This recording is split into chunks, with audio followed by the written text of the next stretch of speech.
skin, testicular, and virus-related cancers. Congressional spouses are often unsung heroes. In addition to holding jobs, raising families, living busy lives, they play another important role as the spouse of an elected official in the public eye. They are primary surrogates, chief advisors, trusted strategists, tireless cheerleaders, and comforters-in-chief. The Congressional Families Program has more than 200 spouses serving on its advisory board. And sadly, most of you have felt the pain of being told you have cancer or have comforted a loved one who has faced a diagnosis. Survivors and family members of survivors are often the most passionate advocates. And so we come together over this shared mission, putting politics aside, rolling up our sleeves, and working together to do our part in the fight.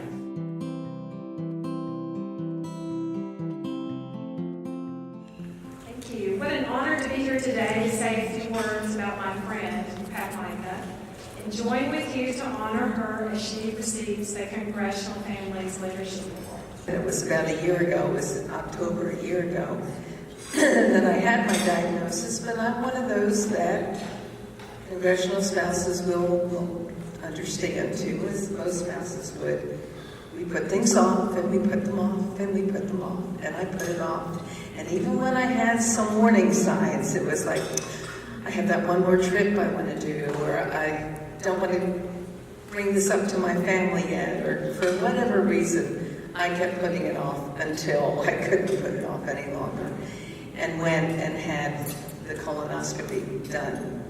When you're going through the chemo treatment, the doctors are wonderful, the nurses are absolutely incredible. Could not have had a better team that I worked with, and just the people I saw every other week doing it.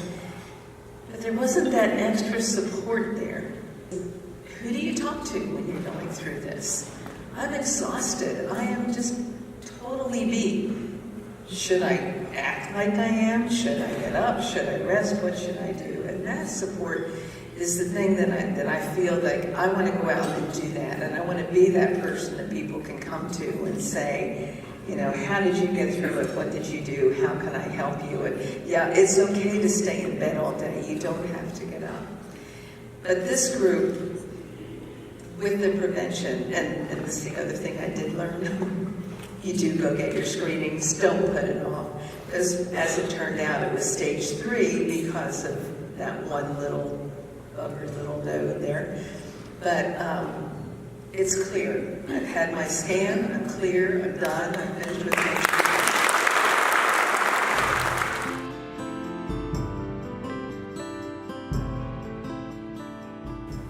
My very happy task today is to introduce our next awardee, Summer Sanders. Summer has written about her diagnosis and battle with melanoma. She has generously shared her experiences and is a champion in educating people to protect themselves.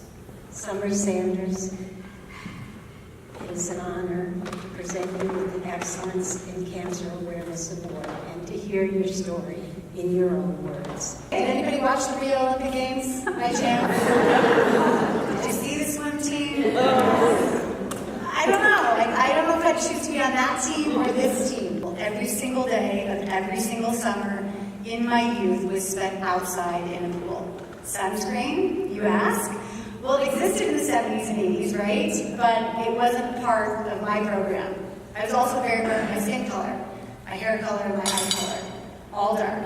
And my grandmother was from South America, my dad had very dark skin. I didn't fit the criteria of skin cancer or melanoma as I knew it, so I wasn't worried about it. I never set foot in a tanning salon, and I can honestly count the number of sunburns on one hand. I'm very proud when people come up to me to say they got their dermatology appointment, you know, that one they've been thinking about for about 5 years, but just haven't quite called for after hearing my story. That they made sure to tell their doctor they wanted to take off that mole because, you know what, it just caught my eye. And that was my third melanoma right here. My doctor didn't want to take it off. No, I'm not leaving my appointment until you take that off, please. But it'll be 2 stitches. I don't care about 2 stitches. Please just take it off. 10 days later, he called me and said, you were right. I mean, I am now enforcing the sunscreen rule with my kids, but that's something I still have a hard time with. We always take our sunscreen on vacation, but are we going to if we go out for, a 2-hour walk with our friends, or a stroll on a summer day? And remember, I said most women get it on the back of their legs. Think about it. Put your sunscreen on, put it on your legs, and the last part you get is the back of your legs. So you put it on, the last part you get is the back of your arms right here. So think about that.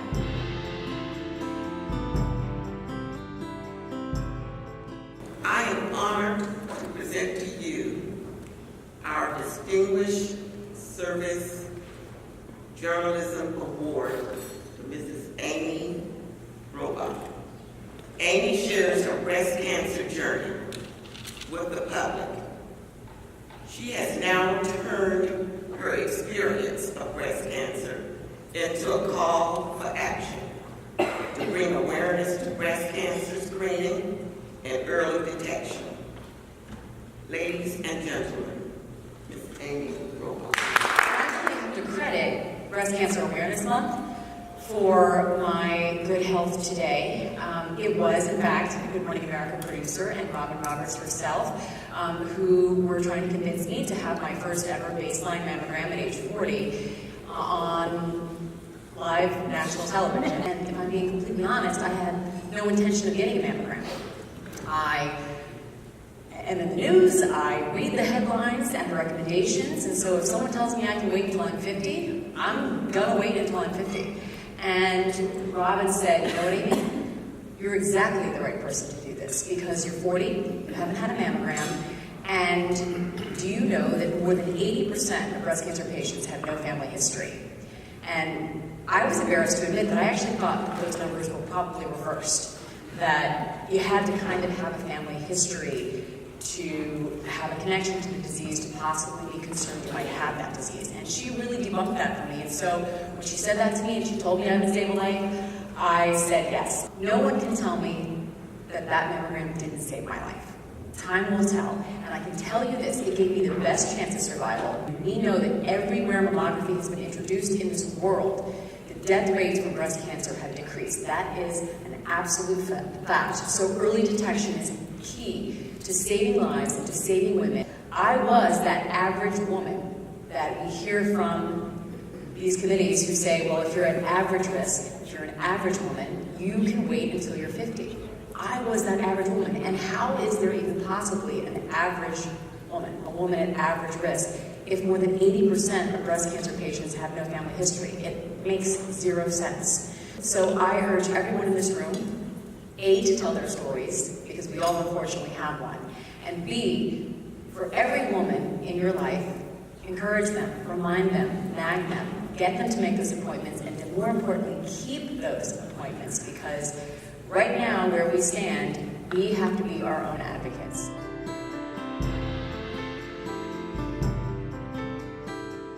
Cancer is not something that somebody's doing to us. It's something that we can prevent in many, many cases, and it's something we can save more lives if we detected it sooner. The Moonshot is about everybody holding someone's hand in a hospice. It's about every researcher giving up holidays to do the next experiment. It's about this program to help prevent cancer, which is the best treatment for cancer.